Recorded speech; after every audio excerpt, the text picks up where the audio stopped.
Week's main news. Youth activists testifies behind bars. Residents of flood-affected region sue governmental agencies. Taz Azerbaijan immigrants disappointed with Baku's attitude. Peace and Democracy Institute sues Baku City Executive Power.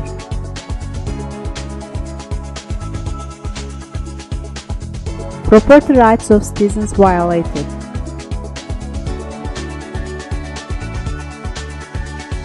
Is internet in Azerbaijan ready for Eurovision?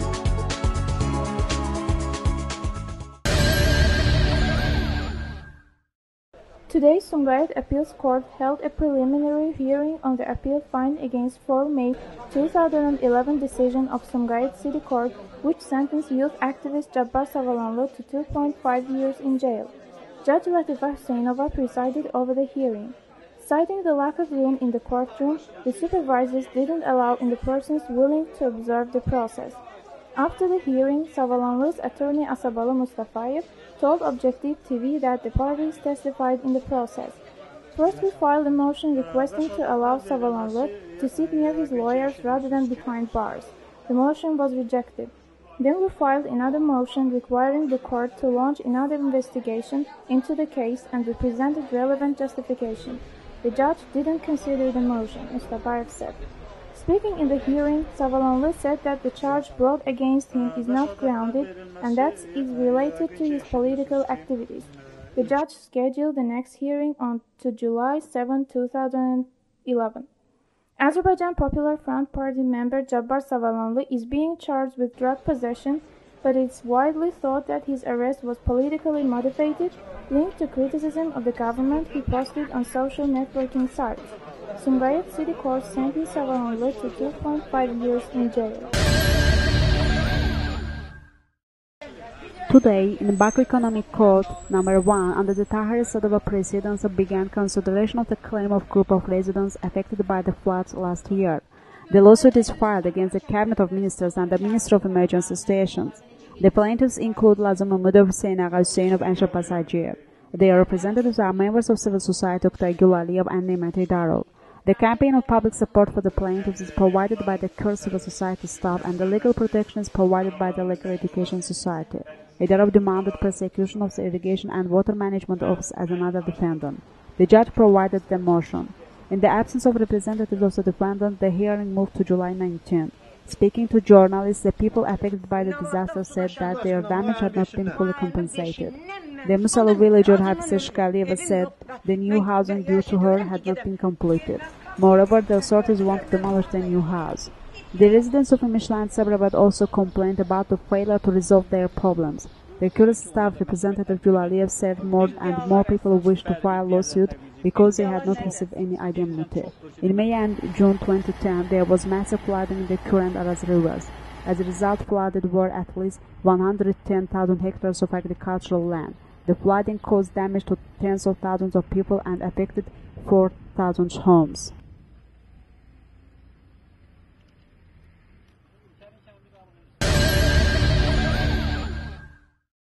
A group of South Azerbaijani immigrants from Iran settled in the Republic of Azerbaijan held a press conference to speak about the status of the immigrants.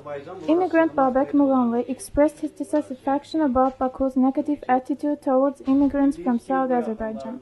He said that, although they have been living in Baku for a long time, they got neither the status of immigrant nor citizenship or permission to go to a third country. Regarding this issue, they filed an appeal to the President Ilham Aliyev and the representatives of the Third Congress of World Azerbaijanis planned for June 5th in Baku. Conference participants emphasized the need for the government to pose determined position on the challenged situation of 35 million South Azerbaijanis in Iran. According to them, democratic states are speaking about violation of human rights, harassment, insult, arrest, and murder of Azerbaijanis in Iran, whereas Baku's silence on these problems cannot be understood. It was noted that 35 million Azerbaijanis living in Iran cannot enjoy their rights to read books or newspapers in Azerbaijan language. Lack of Azerbaijani schools was also emphasized. Be it South or North Azerbaijan, it's a high time to unite and demonstrate national will, the immigrants noted.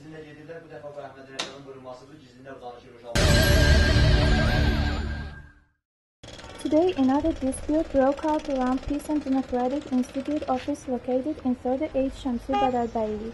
Up to date, Leyla Yunus had her employees wrote on the wall of the building that the property belongs to her and that her right for property is protected by the Constitution of the Republic of Azerbaijan. However, those labels were removed several times at night. Today she faced the same problem. Earlier, there were problems between government representatives and the owners of destroyed apartments in the same street. The labels were removed by Zulfali Ismailov, head of the Executive Power Baku City Secretariat, Arif Yunusov, head of Conflictology Department of Peace and Democracy Institute, reported to the journalists. He said that there will be court proceedings on the lawsuit against the Baku City Executive Power.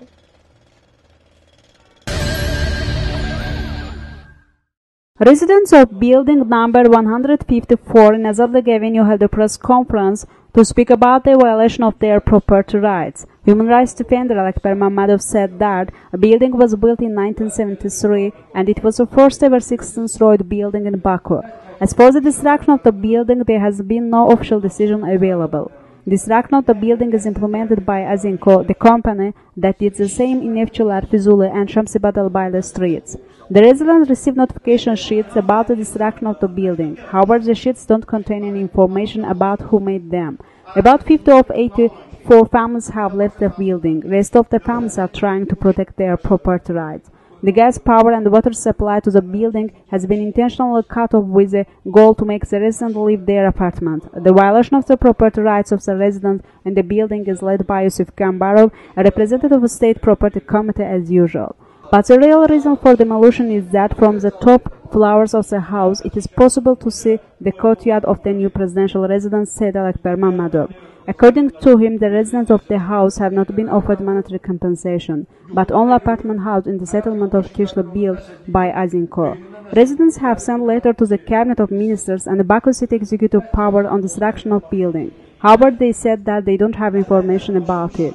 There is no legal basis. Governmental organizations don't have information about it. However, residents are deprived of their apartments, said Mammadov.